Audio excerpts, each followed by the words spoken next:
આપ સર્વોને હેતપૂર્વક જય શ્રી સ્વામિનારાયણ। આજની સત્સંગ કથા વાર્તા નિજ મંદિર સાવરકુંડલા। આજની સત્સંગ કથા વાર્તામાં આપને શ્રીમદ વાસુદેવ મહાત્મ્યની કથા સાંભળશું। અધ્યાય 28।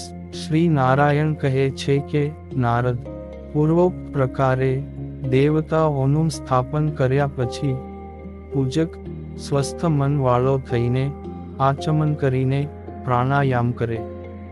તે પછી ઈષ્ટદેવ વગેરેને નમસ્કાર કરીને દેશકાળનું ઉચ્ચારણ કરે। તેને સ્પષ્ટ વિવેચન કરીને કહે છે કે હું અમુક દેશમાં અમુક કાળમાં એકાંતિક ધર્મની સિદ્ધિ પૂર્વક શ્રી વાસુદેવ પ્રીત્યર્થે જેવા મળી આવશે એવા ઉપચારો વડે શ્રી વાસુદેવનું પૂજન કરીશ। એવો પ્રથમ સંકલ્પ કરીને પછીથી વિષ્ણુ ગાયત્રી મંત્ર બોલીને કે તે થકી બીજા મંત્રો બોલીને ન્યાસ વિધિ કરે। તેનો પ્રકાર એવો કે અસ્ય ગાયત્રી મંત્રસ્ય નારદ ઋષિ ગાયત્રી છંદ શ્રી વિષ્ણુ પરમાત્મા દેવતા જ્ઞાનમાંગ બીજમ ધ્યાનમ શક્તિ આજ્ઞા કિલકમ। नारद ऋषये नमः शीर्षि, गायत्री छंद से नमः मुखे, श्री विष्णु परमात्मा देवताये नमः हृदय, ज्ञान बीजाय नमः नाभि, ध्यान शक्ते नमः पादयो, आज्ञा किलकारी नमः सर्वांगे। इति ऋष्यादि न्यासाः। नारायणायेति अंगुष्ठाभ्यां नमः विद्महे इति तर्जनीभ्यां नमः, वासुदेवायेति महाम्याभ्यां नमः धीमहि इति अनामिकाभ्यां नमः, तन्ने विष्णुरिति कनिष्ठिकाभ्यां नमः, प्रचोदयादिति करतलकर पृष्ठाभ्यां नमः इति करन्यासाः। नारायणायेति हृदयाय नमः, विद्महे इति शीर्षे नमः, वसुदेवायेति शिखाय नमः, धीमहि इति कवचाय नमः, तन्नो विष्णुरिति नेत्राभ्यां नमः, प्रचोदपादिति अस्त्राय नमः इति षडंगन्यासाः। आवो न्यासविधिनो प्रकार समझवो। ते ज मंत्रोने कहे छे के ओम नमो भगवते वासुदेवाय नमः आ द्वादशाक्षर मंत्र तथा नारायणाय विद्महे वासुदेवाय धीमहि तन्नो विष्णु प्रचोदयात् आ विष्णु गायत्री मंत्र तथा ओम नमो नारायणाय आ नारायणनो अष्टाक्षर मंत्र तथा ओम नमो विष्णवे नमः आ विष्णुनो षडक्षर मंत्र। आ मंत्रो बधा अंगन्यास विधिमां पूजांग जप होमांग अने विष्णु यागार्थ जपमांग लेवाना जाणवा। आ न्यासादिक विधिमां कहेला मंत्रो ब्राह्मण क्षत्रिय अने वैश्य आ द्विज शब्द वाच्य त्रणेय वर्णने बोलवाना कह्या छे। ते थकी बीजा चातुर्वर्णीय स्त्री तथा शूद्रोने तो न्यासादिक विधिमां आ त्रण मंत्रो बोलवाना कह्या छे। क्या ते मंत्रो छे तो नमोस्तु वासुदेवाय आ वासुदेवनो अष्टाक्षर मंत्र, हरये नमः आ श्री हरिनो पंचाक्षर मंत्र अने केशवाय नमः आ केशवनो षडक्षर मंत्र। आ त्रण मंत्रो न्यास होम आदिक विधिमां उच्चारवाना कह्या छे। आ रीते पोतानां अंगोमां न्यास कर्या पछी मस्तकादिक पोतानां अंगोमां ज जेम अमे श्री विष्णुनी प्रतिमानां शिर आदिक अंगोमां पूर्वोक्त मंत्रो मध्य हर कोई मंत्र वडे यथोक्त समग्र न्यासोने करे। त्यार पछी धोळा अति घाटा झीणा वस्त्रखंडथी श्री कृष्ण प्रतिमाने मार्जन करे। पछी पोताना वाम भागमां कलशने स्थापीने तेमां गंगादिक तीर्थोनुं आवाहन करीने ते कलशनी चंदन पुष्पादिक उपचारो वडे तेना मंत्रनो उपचार करवा पूर्वक पूजा करे। ते पछी पूजेला कलशना जल वडे चंदन पुष्पादिक पूजा पदार्थोने तथा पोताना शरीरने प्रोक्षण करीने પછી શંખ તથા ઘંટાની પૂજા કરીને દેહ શુદ્ધિ રૂપ બુદ્ધ શુદ્ધિને કરે.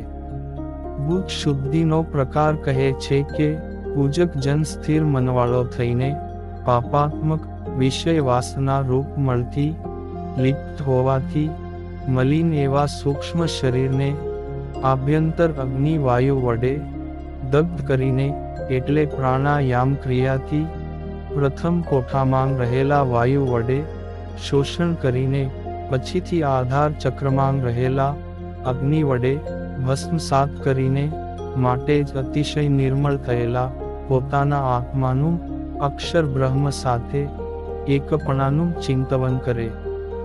અર્થાત આત્માને દેહથી વિલક્ષણ શુદ્ધ સ્વરૂપ સમજે. ત્યાર પછી અક્ષર બ્રહ્મ રૂપ પૂજક પુરુષ પ્રાણાયામને કરતો થકો અવ્યગ્ર મનથી હૃદયમાં પોતાના ઈષ્ટદેવ મહાપ્રભુ શ્રી રાધા કૃષ્ણનું ધ્યાન કરે. કેળના ડોડાની પેઠે રહેલું માટે જ જેનું નીચું મુખ છે એવા નાભી કમળને અપાન વાયુને પ્રાણવાયુની સાથે એકપણાની ભાવના કરીને ઉર્ધ્વમુખ વાળું કરે. એકીકૃત પવનને કમળ નાળમાં લાવીને તેની સાથે નાભી પદ્મને ઉર્ધ્વ આકર્ષણ કરે. જે ક્ષણમાં આકર્ષણ કરે એ જ ક્ષણમાં તે નાભી પદ્મ અતિ તીક્ષ્ણ થઈને નાદને કરતું થકું હૃદયને પામે છે અને તે હૃદયાકાશમાં તે નાભી પદ્મના નીકળતા પ્રકાશથી શોભતું થકું પ્રફુલ્લિત થાય છે. એવો પ્રફુલ્લિત તેજો રાશિમય તે કમળમાં સ્ફુરાયમાન થયેલા હૃદયાધિષ્ઠિત કમળ થકી પણ અત્યધિક તેજ વડે અતિ દર્શનીય એવા શાંત મૂર્તિ શ્રી રાધિકાપતિ શ્રી કૃષ્ણનું ધ્યાન કરે. તે કેવા શ્રી કૃષ્ણનું ધ્યાન કરે છે તો દિવ્ય ચૈતન્યમય વિગ્રહ શ્રી મૂર્તિ જેમની છે. સદાય કિશોર વયમાં વર્તતા કોટી કામદેવ જેવા સુંદર એવા શ્રી કૃષ્ણને બેઠેલા અથવા ઊભા રહેલા ધ્યાન કરે. વળી કેવા છે તો રૂપને અનુરૂપ સુંદરપણા માટે એકબીજા સાથે સ્પર્ધા કરતા અર્થાત સમાન સૌંદર્યવાળા અને સંપૂર્ણ એટલે કે ન્યૂન અધિક નહીં એવા અપ્રાકૃત અવયવો એ સંપન્ન શરદ ઋતુના ચંદ્રમાની પેઠે જનોને આહલાદ આપનારા નિર્મળ અંગો જેમના છે. જાનુ પર્યંત લાંબા સુંદર બે બાહુ જેમના છે. રક્ત કોમળ તળવાળા અને મનોહર આંગળીઓવાળા ચરણારવિંદ જેમના છે. ઉન્નત ચંદ્રમાને લજ્જા પમાડનારા ચંદ્રકાંતિ જેવી નખકાંતિવાળા શબ્દાયમાન ઘૂઘરીઓ જેમાં જડેલી છે એવા નુપુર તથા સાંકળાની શોભા જેમના બંને ચરણમાં છે. ગોળાકાર સુંદર બે જંઘાઓ જેમની છે. સમાન એટલે કે વામન નહીં તેમ લાંબા નહીં એવા ઢીંચણ તથા સાથળ વડે બહુ શોભાયમાન શ્રેષ્ઠ રત્નો જેમાં જડ્યાં છે. એવી મેખલા એટલે કંદોરા એ કરીને રૂઢી રીતે બાંધેલું જે પિતાંબર તેણે કરીને જેમની કટીમાં બહુ શોભા છે. ઉન્નત કુક્ષી એટલે કુક જેમની છે. નાભી કુકનો મધ્ય ભાગ જેમનો ઉન્નત છે. જેમની નાભી બહુ ગંભીર છે. જેમના ઉદરમાં ત્રિવળી એટલે ત્રણ વળરૂપ રેખા રહેલી છે. વળી તે કેવા છે તો વિશાળ ઉન્નત વક્ષસ્થળમાં શ્રી વત્સના ચિહ્ન વડે શોભાયમાન મહત્વને કહેનારો તે વત્સ કહેવાય. વક્ષસ્થળમાં મહત્વને જણાવનારો જે એક પ્રકારનો રોમનો ગોળાકાર ભ્રમર છે તેને શ્રીવત્સ કહે છે. લલંતી ગુચ્છ ગુચ્છાર્ધ દેવચ્છંદ આદિક અનેક હારો વડે વિભૂષિત એટલે કંઠ થકી કિંચિત લાંબા હીરાના હારને લલંતી કહે છે. 32 શેરીઓના હારને ગુચ્છ કહે છે. 24 શેરીઓના હારને ગુચ્છાર્ધ કહે છે. 100 શેરીઓના હારને દેવચ્છંદ કહે છે. આદિ શબ્દથી બીજા પણ બહુ જાતના હારો લેવા. વિચિત્ર પ્રકારે ગૂંથેલી હોવાથી અનેક પ્રકારના સુગંધી પુષ્પોની માળાઓને ધારી રહેલા, સુવર્ણમય ઉપવીતને ધારી રહેલા, પ્રફુલ્લિત રક્તકમળ જેવી કાંતિ જેની છે એવા હાથમાં કંકણ નામના કડાં, સાંકળાં આદિક આભૂષણોને ધારી રહેલા. વળી તે કેવા છે તો સૂક્ષ્મ પર્વો જેના છે એવી આંગળીઓમાં શ્રેષ્ઠ રત્ન જડિત ચળકતી અનેક વીંટીઓને ધારી રહેલા, વેણુને સર્વના મનનું હરણ થાય એમ મધુર સ્વરે વજાડતા વિશાળ ખભા જેમના છે. પુષ્પકંઠ હોવાથી ગુપ્ત જત્રુ એટલે કંઠના પડખાના અસ્થિ જેમના છે. મોટા બાહુમાંગ ધારેલા, બાજુ બંધે કરીને જેમની શોભા છે. અહીં તહીં ભમતા સુગંધ લોભી ભમરાઓના નાદથી વ્યાપ્ત વનમાળા છે જેમની શંખની પેઠે 3 રેખાથી અંકિત કંઠ પ્રદેશમાં શોભાયમાન કૌસ્તુભ મણીને કંઠાભરણોની સાથે ધારી રહેલા, શોભાયમાન હનુ એટલે હડપચી જેમની છે. પાકા ઘીલોડા જેવા લાલ નીચેના હોઠમાં સુંદર કાંતિ જેમની છે. ઉજ્જવળ મંદહાસના લેશથી શોભાયમાન પૂર્ણચંદ્ર તુલ્ય મુખ જેમનું છે. તલના પુષ્પને તુલ્ય આકારવાળી માટે જ દર્શન કરવા યોગ્ય રૂડી નાસિકા જેમની છે. વળી તે કેવા છે તો સમાન પરસ્પર તુલ્યપણે પ્રતિસ્પર્ધા કરતા બે કાનમાં વિશેષપણે શોભાયમાન મકરાકાર કુંડળને ધારી રહેલા. વિચિત્ર પુષ્પોના શોભાયમાન જે ગુચ્છો તે રૂપ કર્ણાભરણને કર્ણ ઉપર ધારી રહેલા. અન્યોન્ય સમાન આકારવાળા સૂક્ષ્મ દંતોની કાંતિએ કરીને શોભાયમાન એવા ગંડ સ્થળમાં શોભા જેમને છે. કમળદળ જેવાંગ વિશાળ કિંચિત રક્તપ્રાંત ભાગવાળાંગ રમણીય લોચન જેમનાં છે. વિશાળ ઉન્નત લલાટ જેમનું છે. કામદેવના ધનુષ જેવી વક્ર ભ્રુકુટી જેમની છે. વાંકા સૂક્ષ્મ શ્યામ સ્નિગ્ધ મનોહર મસ્તક કેશ જેમના છે. બહુવિધ શ્રેષ્ઠ રત્નોથી જડેલા મુકુટમાં તોરાઓને ધારી રહેલા, કરુણાથી ભીની દ્રષ્ટિએ કરીને સપ્રેમ પ્રસન્નપણે ભક્તોને જોઈ રહેલા.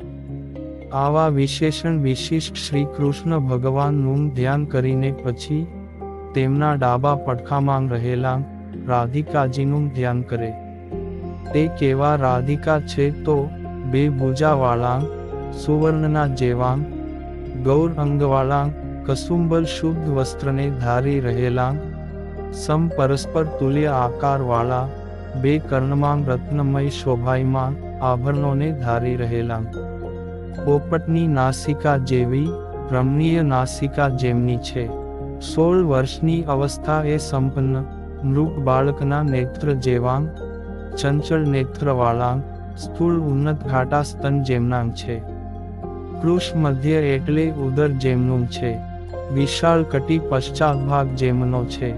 રત્નમય કટી મેખલાથી વિભૂષિત અનેક દિવ્ય આભરણોને ધારી રહેલાં પ્રફુલ્લિત કમળ જેવા. મુખમાં મંદહાસ જેમને છે. વળી તે કેવાંગ છે તો રત્નજડિત વીંટીઓ, બાજુ બંધ કંકણ આદિક આભરણો વડે શોભાયમાન હાથ જેમના છે. શબ્દને કરતાંગ એવાંગ જે પાદ નામ કડાંગ તથા નુપુર તેને કરીને શોભાયમાન ચરણ કમળ જેમનાં છે. વિશાળ ભાલમાં સુંદર કુમકુમ અને લલાટિકા એટલે દામની નામનું લલાટ ભૂષણને ધારી રહેલાં. પાકા ઘીલોડા જેવા લાલ ઓષ્ઠ જેમના છે. શોભાયમાન કપોળ જેમના છે. વેણી કેજે કેશપાશ માંગ ગૂંથેલાં માલતી પુષ્પોને ધારી રહેલાં. પ્રેમથી પોતાના સ્વામી ભગવાન સામું જોઈ રહેલાં. હાથમાં લીલા કમળને ધારી રહેલાં. આવાં વિશેષણો એ વિશિષ્ટ રાધિકાજીનું ધ્યાન કરીને તે તેજો રાશિમય હૃદય કમળમાં રાધિકાએ સહિત શ્રી કૃષ્ણનું માનસોપચારો વડે પૂજન કરે. આમ ન્યાસ મંત્ર ક્રિયાયોગ અને વસ્ત્રાભૂષણે યુક્ત મૂર્તિનું ધ્યાન વગેરે કહ્યું. ઇતિ શ્રી સ્કંદ પુરાણે વિષ્ણુ ખંડે, શ્રી વાસુદેવ મહાત્મ્ય ક્રિયાયોગે, શ્રી રાધા કૃષ્ણ સ્વરૂપ ધ્યાન નિરૂપણ નામે 28 અધ્યાય સંપૂર્ણ. અને હવે પછીની કથા વાર્તા આપને આગળના ભાગમાં સાંભળશું.